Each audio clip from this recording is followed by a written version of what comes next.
And now, the Molle Mystery Theater, presented by Molle. Molle, the heavier brushless shaving cream for tender skins.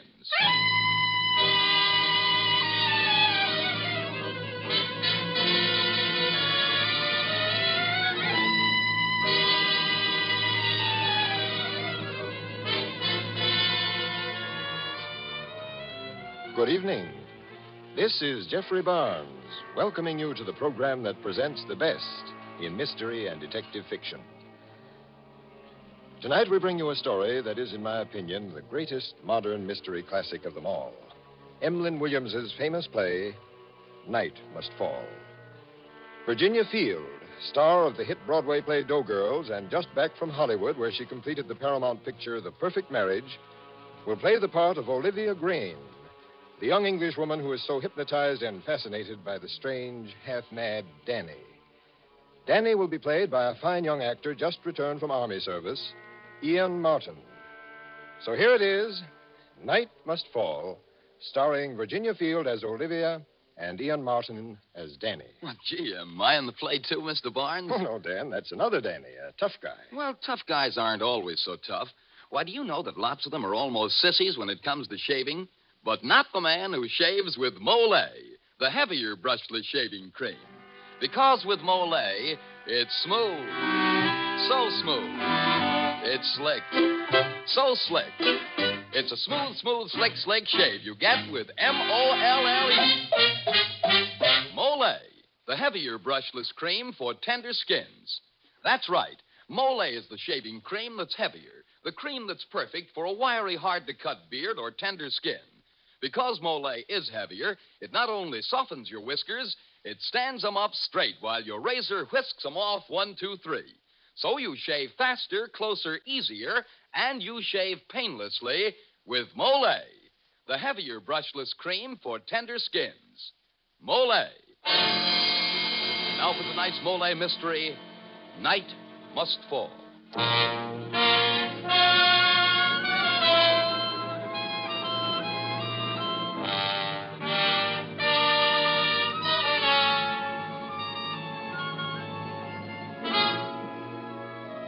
In the sitting room of a cottage located in a forest of Essex, England, sit three people. Mrs. Branson, owner and mistress of the cottage, is in a wheelchair. Reading to her from a newspaper is Danny, Mrs. Branson's houseboy and general handyman. Apart from these two, and apparently lost in her own thoughts, sits a young woman, Olivia Grayne, Mrs. Branson's niece and paid companion. The murderer committed the crime in the forest. He buried the woman's body shallow in the refuse heap behind the cottage of one Mrs. Branson, who... And to think if my maid hadn't found her, that woman might still be lying there. Think of that, Olivia. Olivia! Oh, I'm sorry, Auntie. I'm afraid I wasn't listening. Oh, must you just sit there and stare out of the window? What are you dreaming about? I was just thinking. I often wonder, on a very fine morning like this, what it'll be like for night to fall. I never can, yet it's got to. You'd do better thinking about catching a husband. Where's that man of yours, that Hubert Lowry? Oh, he's off for a walk, I suppose. Shall I read some more, Mum? Oh, yes, dear. Attempts had been made to eradicate fingerprints with a knife. The head had been severed by a skilled person, possibly a butcher. Oh, dear, my heart's beating like anything. No more, Danny, no more. No. All right, Mother of mine. It's time for your afternoon stroll anyway. Off to your room and make yourself pretty for your Danny boy. Yes, dear, I won't be a minute. Oh, you needn't wheel me, Olivia.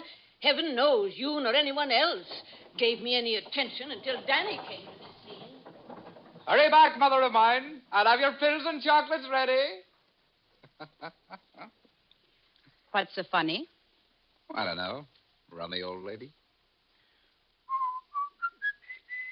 Why'd you whistle that song so much? Why not? I am a pretty little fellow.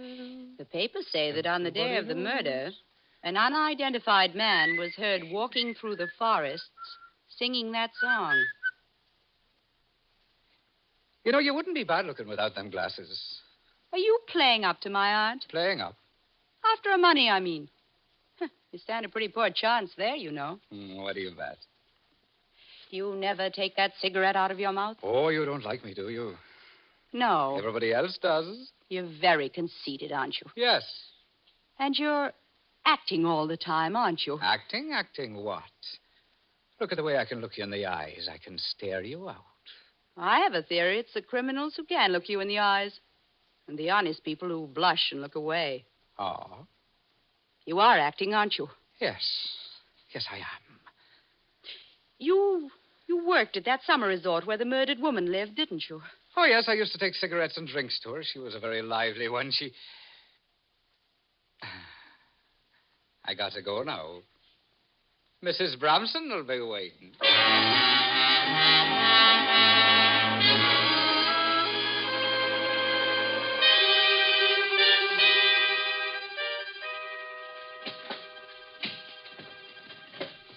But if Danny should come in and catch us searching his luggage, Miss Grimes. Oh, I'll take the responsibility, Dora. Hello there. Past the old dragon and a white-haired boy along the path, thought I... Oh, I say, what's going on? We're searching Danny's luggage, Hubert. Good heavens, Olivia, that's a bit much. Why, say, you don't think it was Danny who murdered that woman? Well, I don't know. But it was such a clever business. They still haven't found her head, you know. And he's such an ordinary chap. Yes, that's just it. And then suddenly he's so extraordinary. Nothing much here, Mum. Just a wallet with a letter inside it. Well, let's see. Dear Babyface, my own. Next time you strike Newcastle, okay by me, baby. Signed, Lil. This is the last bit of luggage, Mum. Shall I open it? Luggage? Looks more like an old-fashioned hat box. Made of leather. Heavy, too. It's locked, but I think I can open it. Wait a minute, Hubert. What's up? Well, suppose there is something in it. By Jove, I never thought of that. Well? Open it. Go ahead. Those are my things. Oh, Danny. Could I have it back, please, sir? My wallet, I mean. It's the only one I got. Oh, this? Oh, yes, of course. Well, what did you think of the letter? Letter? Well, you have it in your hand. Means, well, there's little bit we had a row she would spy on me. And if there's anything I hate, it's spying. Don't you agree, sir? Yes. I'd sooner have anything than a spy. Bar a murderer, of course. What did you say? Bar a murderer, of course. Olivia, you better deal with all this. It's beyond me. And I'll be getting back to the kitchen, Mum. You were acting again, weren't you?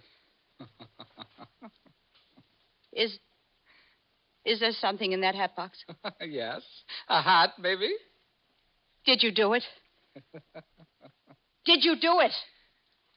Look outside. It's growing dark.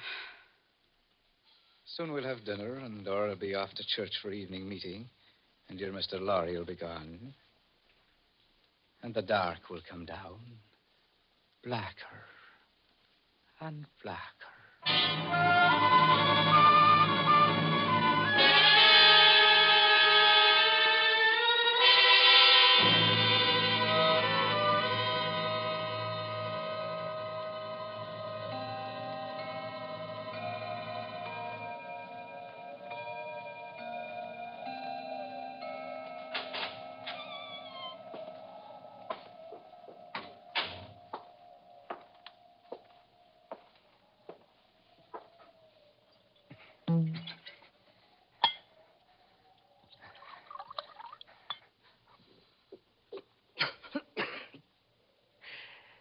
I needed that.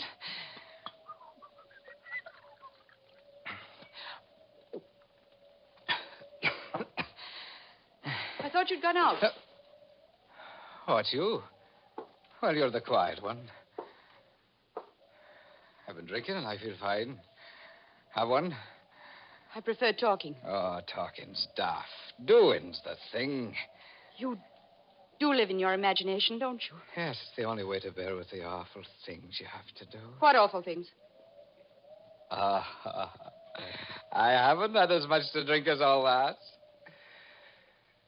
What was your life like at that summer resort? Why are you always concerned with me and my doing? I'm not. It's just that you never talk about it. My life? Yes. Well, the day don't start so good with a lot of spoons that's been in the mouths of gaping fools that looks through me like I was a dirty window, hadn't been cleaned for years. Orders, orders. Go here, do this. I was never meant to take orders, never. And just when I think I got a bit of peace, there's somebody locking the door. Won't let me go out. Talk. Won't fork out with no more money. At me. Calls me everything. And screams. So nothing keeps that mouth shut. Go on.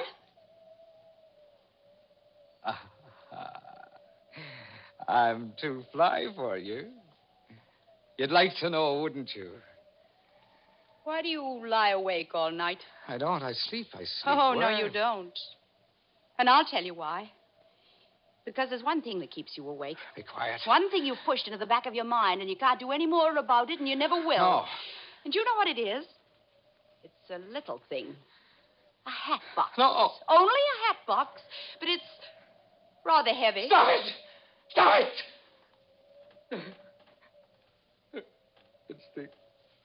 It's the only thing that keeps me awake. Mind you, the only thing. But I don't know what to do. You see, nothing worries me, nothing in the world, only I don't like a pair of eyes staring at me with no look in them. I don't know what to do.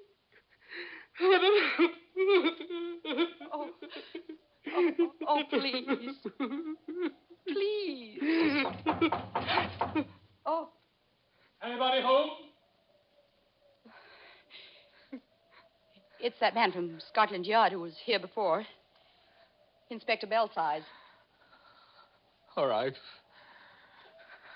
I'll deal with him. I'll manage myself all right. You watch me.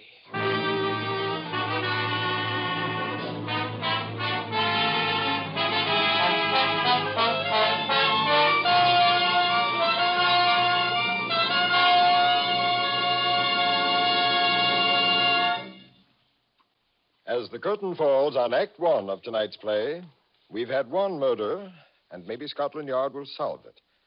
But one murder often leads to several more. And who knows, maybe this is the night. Why, Mr. Barnes, sounds like you've been looking over my shoulder. How so, Mr. Seymour? Well, look, right here on this piece of paper in my hand, it says, "Men, when morning brings murder because you have to shave, chances are you have wiry whiskers or a tender skin. So try Molle, the heavier brushless shaving cream for tender skins. Why, Molle gives you a shave as smooth as flying, as trim as a top. Yes, Molle is a heavier cream. The cream that not only softens your whiskers, but holds them up straight as 10 pins while your razor cuts them close and clean. With Molle, you shave faster, closer, easier, and you shave painlessly. Try it. See if you don't say, it's smooth, so smooth. It's slick, so slick. It's a smooth, slick shave you get with Molle. Molle, the heavier brushless shaving cream for tender skins. Molle. And now back to Jeffrey Barnes and Act Two of Night Must Fall.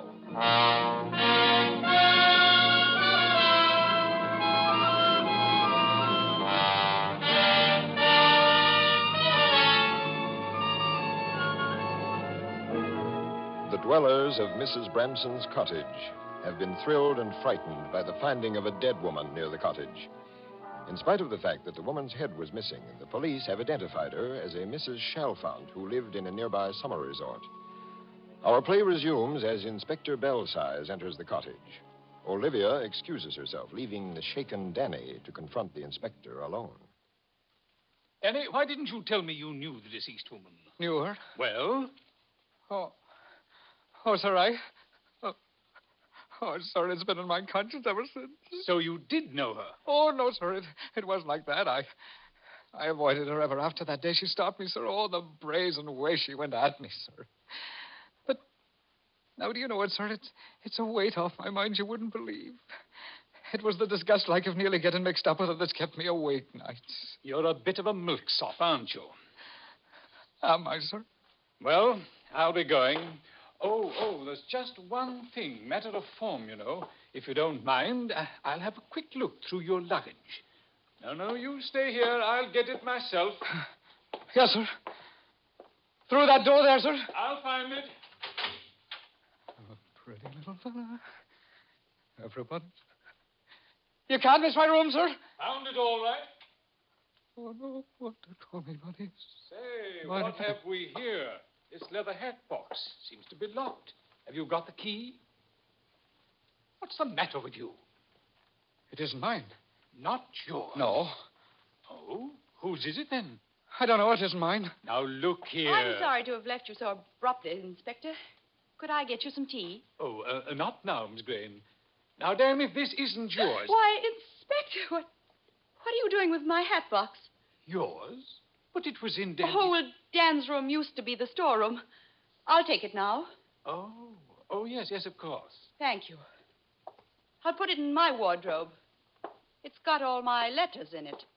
By Jove, I'm afraid I've offended her. Snooping. Well, good night, young fellow. I'll be off. Good night, sir. But in the future, don't keep things from the police. Oh, no, sir. They always find out, you know. Oh, I'm sure they do, sir. Good night. Good night. Inspector Burris.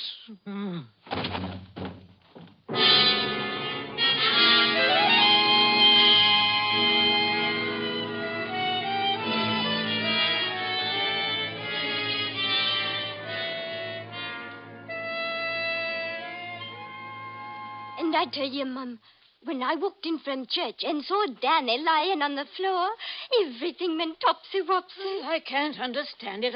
I guess the poor boy's been working too hard. Well, I'll be running along now, Mum. It's getting late. And my old mother will be worrying if I'm not there by 10. Oh, should I take Miss Olivia a tea first? Miss Olivia isn't here. She's left. She left? Yes, some ridiculous nonsense about not spending another night here. Seems she made arrangements to stay with Hubert Lowry and his sister, if you please. But, Mum, there has been a murder. Well, I've got Danny to look after me. He's strong as an ox and no silly nerves about him. Well, good night then, Mum. Good night, Dora.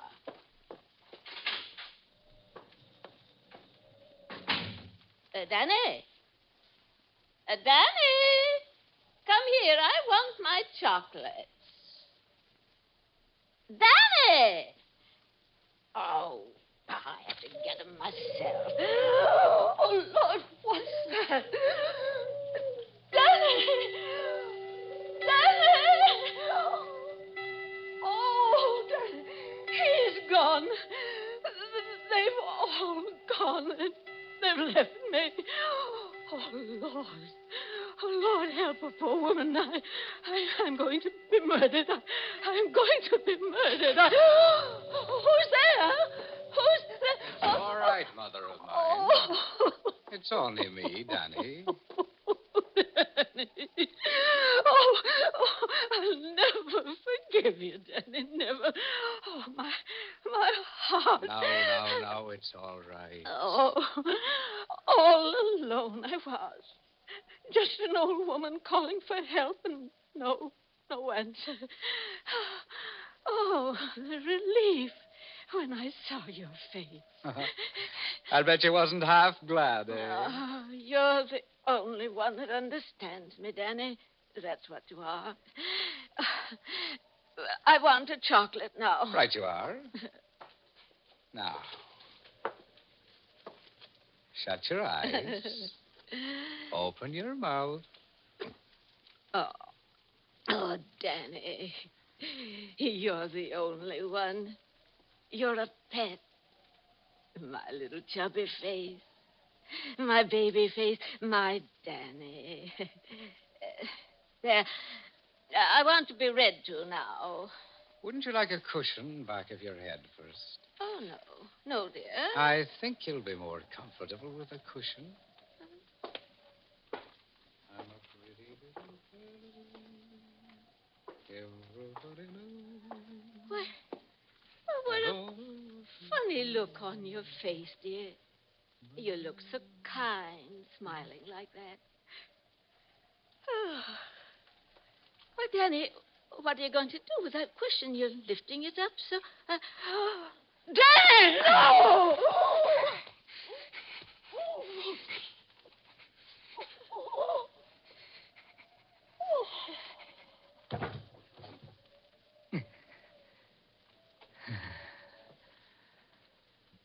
I don't know what to call me, but I'm mighty like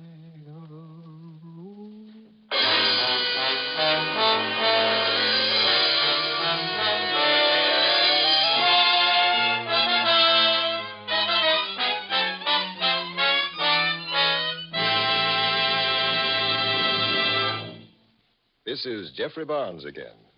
In just a moment, we'll return you to Act 3 of Night Must Fall. You can't fight dandruff effectively with plain water, for all plain water does is remove loose dandruff, and it's exactly the same with most ordinary preparations for the hair. But one product that really does more is double danderine. It truly works where so many others fail. This is because double danderine does what such products can't do. It actually kills on contact the germs that many outstanding authorities contend are a cause of a common type of dandruff. You see, double danderine contains an active antiseptic called Alzan, and it's this special ingredient used by many hospitals because of its remarkable efficiency that makes double danderine so amazingly effective. Remember, no other hair preparation contains Alzan. You get it only in double danderine. So try double danderine and see if you don't agree that most ordinary hair preparations can't compare with its dandruff-combating effectiveness. If you're not satisfied, return the empty bottle and get your money back. Buy double danderine at your druggist's.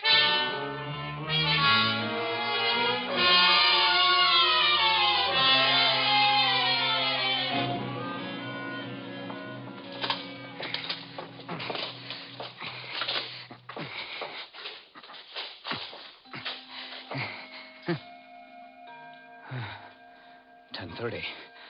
I must hurry. Hurry and break up this chair. Then the fire. And they'll think she died in it. Who's there? Oh. You've come back. I've never seen a dead body before.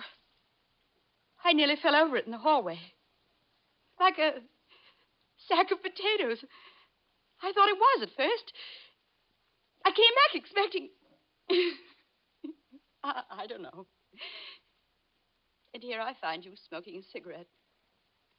It's so ordinary. What did you come back for? To find you out. I've read a lot about evil. I never expected to come across it in real life. Oh, you didn't have to read so much. I never got through a book yet, but I'll read you all right. Read me? Your mind. You haven't had a drop to drink yet. You feel as if you had. You never knew there was such a secret part inside of you. All that book learning and moral me eye here and social me eye there. You took that off of the edge of the wood, same as if it was an overcoat. And you left it there. Oh, I hate you. Hate you. Oh, no, you don't. You feel the same as I do, sometimes excited and light as air. Why, this is my big chance. You're the one I can tell all about myself. You said just now murder's ordinary. Well, it isn't ordinary at all, see? And I'm not an ordinary chap. There's one big difference between me and other chaps that try this game. I'll never be found out. The world's going to hear from me. You wait. But you can't wait, can you? You mean you're going to... Yes. Aren't you frightened? You ought to be. Don't you think I'll do it? Sorry. I know you will. I just can't realize it. You see, I make up my mind to do a thing, and I do it. And I'm going to take care of you right now. What's that light in here? It's a light in the woods. Somebody's shining in here. Somebody must be watching the house. Oh, it can't be. Nobody's watching. I'm the one that watches. They got no call to watch me. I'll go out and tell them that. I know I'm watching.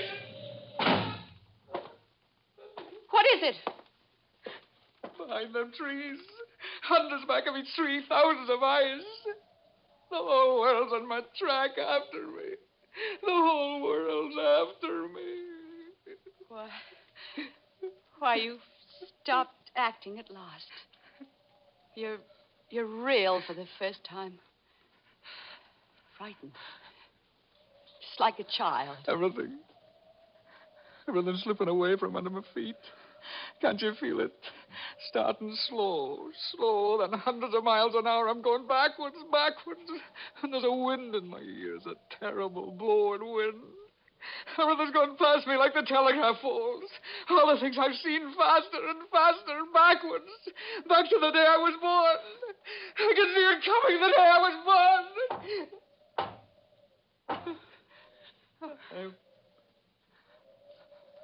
I'm going to die. No, you're not. No, it'll be all right. You won't die. I'll tell him I made you do it. I'll tell lies. I'll do anything. All right, Danny. Stand up, put out your wrists. But she isn't dead, Inspector. She just went out there in the hall. I don't know why. She's sleeping, maybe. Maybe just sleeping. This will take care of you. There. No, Inspector. No, I made him do it. No. I'm the fella. Anything I'm concerned in, I run myself.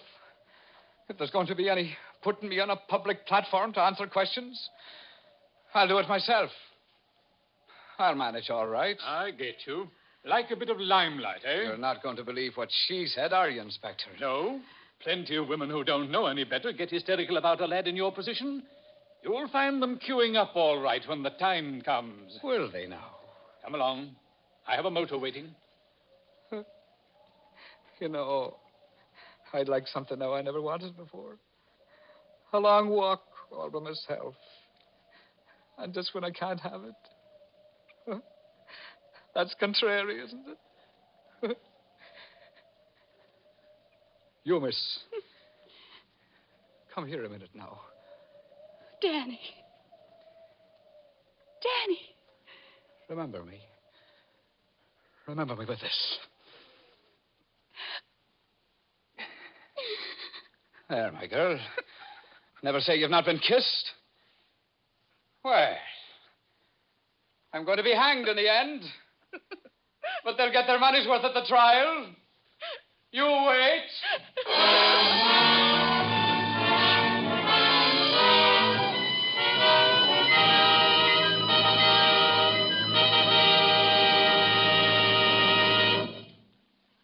The original music for the Molle Mystery Theater is composed and conducted by Alexander Semmler.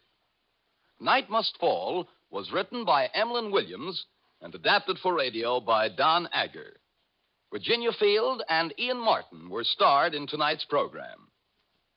And now this is Dan Seymour saying good night until next Friday at this same time when the Mystery Theater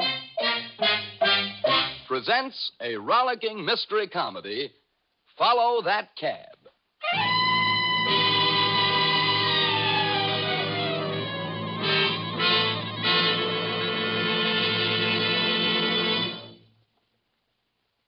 This program came to you from our NBC studios in Radio City, New York. This is NBC, the national broadcasting company.